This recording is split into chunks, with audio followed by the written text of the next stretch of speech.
Do you struggle with the amount of toys that are taking up space in your house? Does your entire house feel like just one big playroom for the kids? Well, fear not, you're in luck. We are continuing our discussion today, tackling the toy situation, part 3, here on Get Organized with Jodi. Hi, I'm Jodi Granok, a certified professional organizer with over 15 years in the field. And, the holiday season is upon us, and it brings that sense of joy, but maybe also desperation. What are we going to do with all of these toys? Well, I hope you've been watching our video series on tackling the toy situation. In the last 2 videos, we've talked about lots of different types of toys, how to organize them, and how to keep them in check. So for part 3, we are going to focus on the important flip side of organization, and that is maintenance. So we're going to talk about toy maintenance, and we start off by saying that once your child's toys are organized, maintenance really should only take 5 or 10 minutes a day. Because now that you have designated homes for all your stuff and your child knows where their homes are, it should be pretty easy to clean up. So choose a set time each day to maintain this organization, such as right after dinner or right before bed. Now, another way that you can keep toys organized is you can make a rule in the house that toys need to be put away before taking out something else. I know, sounds crazy, right? But I distinctly remember that this was a rule in my house when I was a child. So it can be done.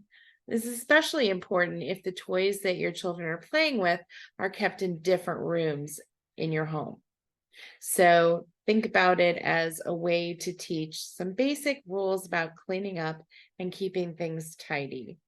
You want to play with this board game? Great.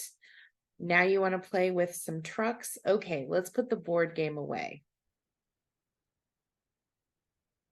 It's a good idea to review all of the toys that you have in the house twice a year. My suggestion is to do it at winter break and summer vacation, or you can do it before your children's birthdays and the winter holidays, because these are the 2 times a year that your children are more likely to acquire new items.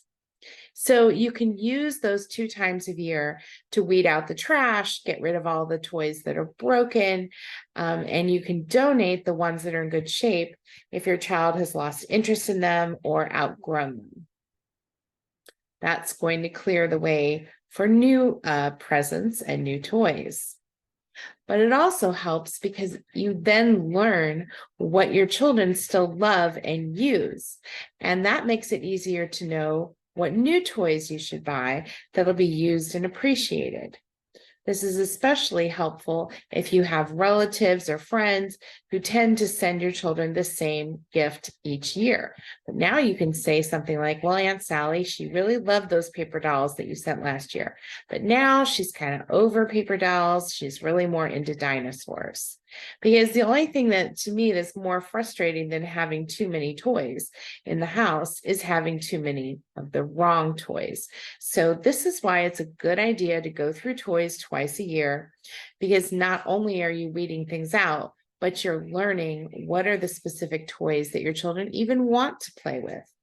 If you're going to have toys in the house, let's make them worth your while.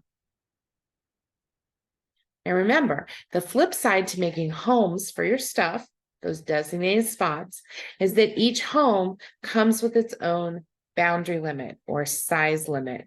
So when your child acquires new toys, new items, they need to let the same number of older items go to maintain that organized space. This is true for different kinds of toys. It's true for books. It's true for clothes.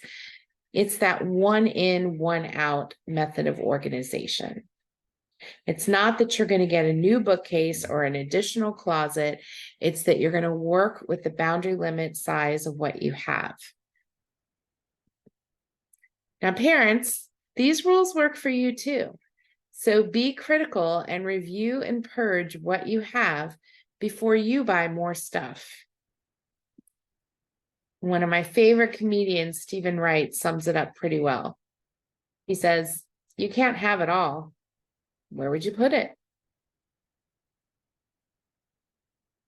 I encourage you to visit organizingmagic.com for more organizing resources, including our free e-newsletter and information about our monthly Zoom webinars, which are also free. And remember that new videos drop every Friday. So be in the know and click like and subscribe before you go, so you never miss a single video. I'll see you next time.